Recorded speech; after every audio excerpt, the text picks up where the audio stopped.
Om Swastiastu, Assalamualaikum warahmatullahi wabarakatuh.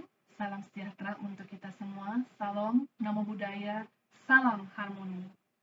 Puji syukur dipanjatkan kehadapan Tuhan Yang Maha Esa, karena atas berkat dan rahmat beliau kita dapat berjumpa kembali pada mata kuliah Desain dan Pengembangan Sistem Diklat. Pada kesempatan ini kita akan membahas tentang etika pengelola diklat.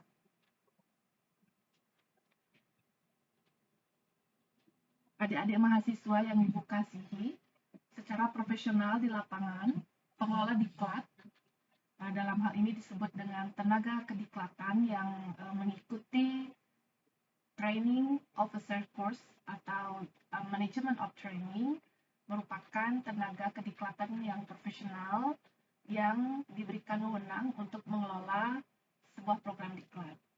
Nah, adapun tugas-tugas dalam mengelola kegiatan diklat diantaranya menyiapkan sarana prasarana, akomodasi yang diperlukan, hal-hal berkaitan dengan keuangan, administrasi peserta diklat, penyelenggaraan dan penjadwalan, serta evaluasi dan pelaporan.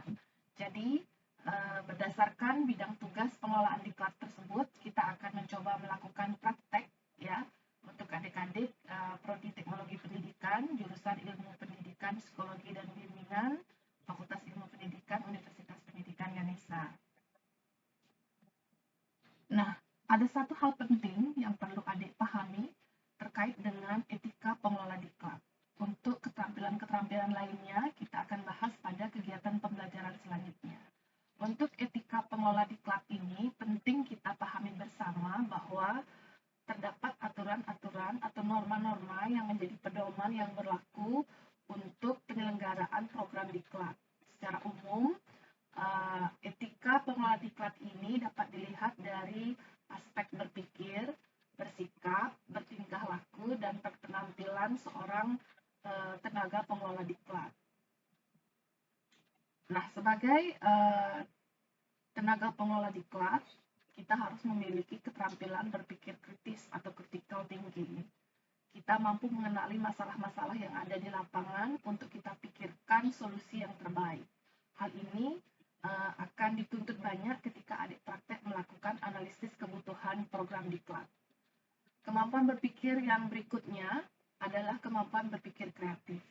Jadi bagaimana adik dapat mengembangkan kreativitas selama pelaksanaan program diklat atau bahkan ketika pada saat perancangan. Terutama bagaimana nanti program diklat di era pandemi COVID ini bisa kita laksanakan ya. Yang selanjutnya adalah berpikir terbuka, open minded. Jadi bagaimana kita mengantarkan peserta diklat untuk mau berpikiran terbuka kalau kitanya sebagai pengelola program diklat tidak berpikiran terbuka. Jadi kita harus berpikiran terbuka khususnya terhadap berbagai inovasi yang berkembang sehingga diklat yang kita laksanakan itu benar-benar memberikan manfaat bagi masyarakat sasaran.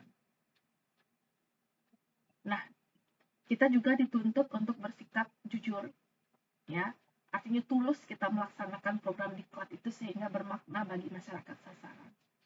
Kita juga diharapkan bersikap memiliki integritas yang baik, selaras antara pikiran, perkataan, dan tingkah laku kita.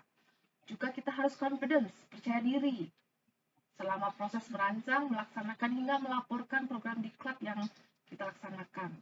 Dan yang tidak kalah penting adalah kita harus mempunyai sikap berani mengambil resiko atau courageous. Artinya bahwa kita sadari selama pelaksanaan program diklat barangkali ada hal-hal yang memerlukan pengambilan keputusan dengan segera walaupun itu berisiko.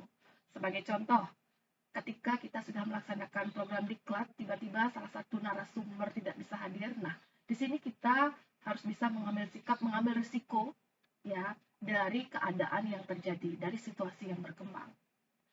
Bisa saja kita memberikan solusi berupa mengganti narasumber atau memajukan jadwal atau ada barangkali hal-hal yang lain yang menjadi pertimbangan untuk segera diambil tindakan sehingga program diklat itu dapat tetap berjalan dengan lancar.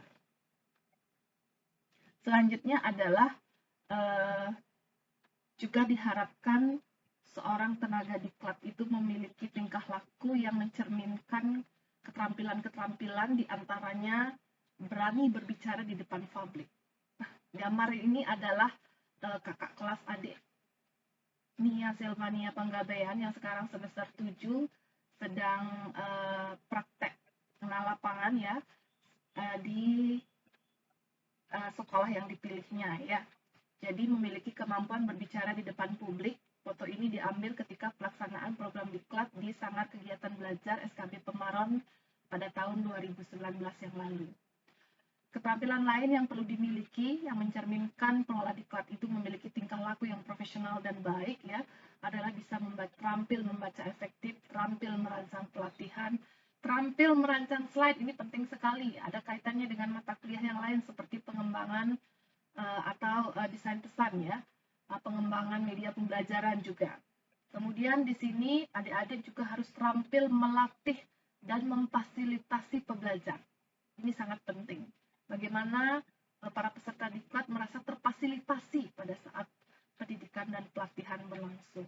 Secara keseluruhan, adik-adik sebagai tenaga pengelola diklat yang profesional nantinya memiliki keterampilan merancang, melaksanakan, melaporkan program diklat dengan baik.